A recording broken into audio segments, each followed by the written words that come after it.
રામવાડી રામ બારેજ ધામ। જેમ રામવાડી મેલડીમાંની અમદાવાદ બારેજામાં ગાદી ચાલે છે, સંપૂર્ણ માતાની અત્યારે ચોમાસું પૂરતી ગાદી બંધ રહી છે। એના કારણ કે ચોમાસામાં વરસાદના લીધે બંધ રહેશે, તો એવું નહીં વિચારવાનું કે વિડીયોમાં આપણે દર્શન થઈ જાય, વિડીયો માનતા પૂરી કરી લેવાની। અને ક્યારે પણ અહીંયા તમે માતાજી દર્શન કરો તો કોઈ પણ એમ કે લાવો આટલા પૈસા થાય તો તમને માતાજી દર્શન કરાવી દઉં, કે વીઆઈપી તમારે દર્શન કરવા તો ડાયરેક્ટ માતાજી જોડે લઈ જાઓ। અહીં કોઈ વીઆઈપી દર્શન થતા નથી। અને ખાસ ભાઈ ભક્તોને એટલું જણાવવાનું કે પૈસાનું કોઈ પણ દ્વાન થતું નથી। બારજા ધામમાં ખાલી રામ નામની ચોપડી અથવા કે નોટ તમે લખી અને જેટલી તમારી ભક્તિ શક્તિ હોય એટલી નોટ ભરી માનતા હોય તો નોટનું કામ થાય છે।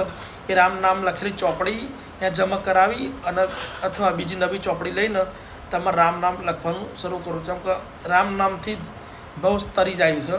માતાજી એટલું જ કહેશે તમે રામનું નામ જપો। રામવાડી રામ બારેજ ધામ। જય મેલડી, જય કુખાર મેલડીમાં। રામવાડી રામ।